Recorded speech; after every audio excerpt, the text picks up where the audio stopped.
त्या गायरानामध्ये तिथले जे एससीचे, महार समाजाचे, एसटीचे, भिल्ल समाजाचे आणि मुस्लिम ओबीसी लोक जे त्या गायरानामध्ये ती गायरान जमीन अतिक्रमित करून कसून खात आहेत, त्या गायरान जमिनीतून मागील कितीतरी दिवसापासून तिथून मुरुम आणि सरकारी गौण खनिजांचा तिथून उपसा होत आहे।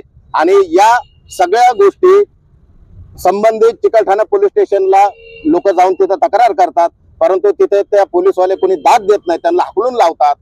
आता 2-4 दिवसापूर्वी एक तक्रार तिथे दाखल झालेली आहे। एसटी समाजाची, भिल्ल समाजाची महिला तिथं अर्ध वावर पूर्ण खोदून काढलेले, पूर्ण खड्डे केलेले आहेत, परंतु तिथला जो पीआय आहे त्याने फक्त एक थातूर मातूर तक्रार घेतलेली आहे। तर त्या गावातील ज्या ज्या लोकांकडे जेसीपी, हायवा, ट्रॅक्टर आणि हे खोदकामाचं साहित्य आहे ते त्याने अजून जप्त का नाही केलं? त्या परिसरातील जे भूमाफी आहेत त्यांना त्याने अजून अटक का नाही केली?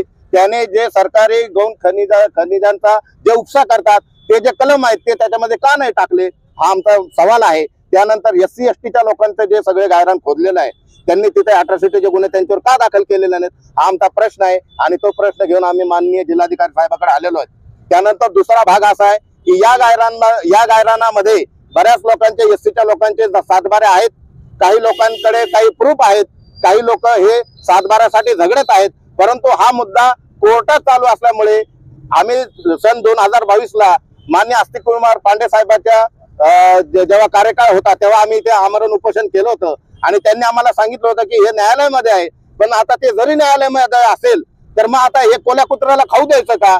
तर मग हे जे भूमिहीन लोक आहेत, जे भुकेनंगे लोक आहेत, यांचा जो अधिकार आहे तो जर हे कोले कुत्रे, चोर, भामटे, लुटारू जर चोरून खात असतील तर यांना काय राहणार आहे? यांच्या पिढ्या बर्बाद होणार आहेत, उद्ध्वस्त होणार आहेत। म्हणून आम्ही मान्य जिल्हाधिकारी साहेबांकडे या ठिकाणी आम्ही बसलेलो आहोत की आता याच्यामध्ये आपण भूमिका घ्या, आम्हाला आधार द्या, या लोकांना आधार द्या, यांचे पंचनामे करा आणि जे हे भूमाफिया संबंधित त्या लोकांवरती जेवढे कलम बसवता येतील तेवढे कलम बसवून त्यांचे जेवढे संसाधन आहेत तेवढे तुम्ही जप्त करा। हे जे उपोषण आहे हे उपोषण माननीय आयुष्यमान प्रमोदजी थोरात आणि आयुष्यमान अशोकभाई गायकवाड यांच्या नेतृत्वाखाली इथे संपन्न होत आहे। यांनी जिल्हाधिकारी साहेब असेल, पोलीस स्टेशन असेल, एसपी ऑफिस असेल, सीपी ऑफिस असेल, यांना सगळ्यांना पुरावेही दिलेले आहेत, फोटोही दिलेले आहेत, कुणी कुठून मुरुम उपसला, किती खड्डे पडलेले आहेत, कुठे तो मुरुम पडलेला आहे, हे सगळं तिथे स्पष्ट झालेलं आहे। मग यामध्ये आता प्रशासनाने भूमिका घ्यावी आणि या सगळ्या प्रकारामध्ये जे पोलीस कर्मचारी असतील, प्रशासकीय अधिकारी असतील, महसूल खात्यातील कोणी असतील, हे जर या भूमाफियांना, या चोर लुटारूंना जर मदत करत असतील, साथ देत असतील, यांचा जर काही लागेबांधे असतील तर ते सुद्धा स्पष्ट झालं पाहिजे। साहेबांनी याचा छडा लावावा आणि या संबंधित सर्व लोकांवर कारवाई करावी। आणि या लोकांची भूमिका अशी आहे, आमची भूमिका अशी आहे की आता या जमिनीचे पंचनामे करून जे उरलेलं जो काही क्षेत्र आहे ते आम्हाला त्याच्यामध्ये 2 ओळीचं कागदपत्र आम्हाला द्या आणि आम्हाला तिथं बसवा, नाहीतर आम्ही असे उद्ध्वस्त झालेले लोक आहोत, आता आम्हाला जगण्याचे काही साधनं उरलेले नाहीत, आम्ही याच ठिकाणी जिल्हाधिकारी साहेबांच्या समोर आमचा जीव गेला तरी चालेल, ही आमची भूमिका आहे। आता या ठिकाणी 5 ते 7 लोक प्रतिनिधी स्वरूपात उपोषण करणार आहेत। आणि या ठिकाणी वयस्कर, आजारी लोक सगळे या ठिकाणी आलेले आहेत, ते आताच उपोषणाला बसत होते, पण मी त्यांना विनंती केली की मी माननीय जिल्हाधिकारी साहेबांना बोलतो, आपली भूमिका ठेवतो, साहेबांनी जर आपल्याला सहकार्य केलं, त्यांनी जर आपल्याला आधार दिला तर आपल्याला हे पाऊल उचलण्याची गरज नाही, परंतु जर हे झालं नाही तर हे सगळे म्हातारे कोतारे, वयस्कर, हे सगळे लोक, हे जीवावर उदार झालेले लोक आहेत, हे सगळे आमरण उपोषण असेल किंवा अजून ते काय असेल ते त्यांच्या पद्धतीने ते सांगतील आणि ते चंग बांधून आलेले आहेत, असं ठरवून आलेले आहेत की यावेळेस साहेबांकडून काहीतरी आपल्याला आधार घेऊन आणि या चोर, भामटे, लुटारूंवरती कारवाई करून इथून उठायचं, त्याच्याशिवाय इथून आम्ही उठणार नाही। या निमित्ताने जिल्हाधिकारी साहेबांना काय आवाहन करणार?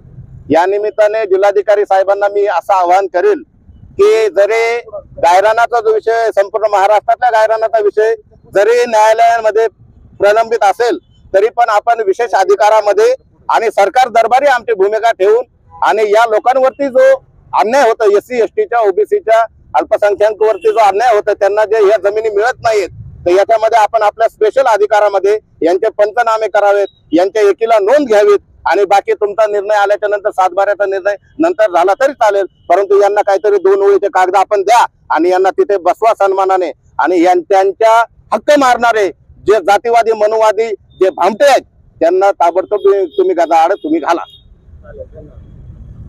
रिपब्लिकन फेडरेशन ऑफ इंडियाचा प्रदेश उपाध्यक्ष म्हणून काम करतोय आणि हे जे उपोषण आम्ही लावलंय जवळजवळ 20 वर्षापासून आम्ही या गायरान जमिनीसाठी संघर्ष करतोय, पण संघर्ष करून देखील आम्हाला तिथं न्याय मिळत नाही. काही काळापूर्वी त्या ठिकाणी तिथला मुरुम उपसून नेण्याचं काम केलं. आम्ही त्यांना भांडलो, आमच्या म्हाताऱ्या माणसावर त्यांनी हात उचलायचा प्रयत्न केला आणि आम्ही सर्व त्यांना बोललो तर त्यांनी आम्हाला जीवमानाच्या धमक्या दिल्या. तुमच्यासारख्या मारामारा काही होत नाहीत. दुसरा मुद्दा असा आहे की तिथे जे सरपंच पती आहेत त्यांच्याकडे 2-2 जीसीपी आहेत आणि ते रात्रभर अशा टोटल 5 जीसीपी त्या ठिकाणी चालवतात. कालही माझ्या गाडीच्या मागे त्यांनी गाडी लावली होती का आपण याला संपून टाकू, हा जास्त पुढे करतो, परंतु पोलीस स्टेशनला गेल्यावर सुद्धा आम्हाला न्याय मिळत नाही. तो न्याय मागण्यासाठी आज आम्ही या कलेक्टर ऑफिस समोर उपोषणाला बसलेलो आहे. जिल्हाधिकारी साहेबांनी पंचनामे केलेच पाहिजे, आम्हाला 7-12 दिलाच पाहिजे.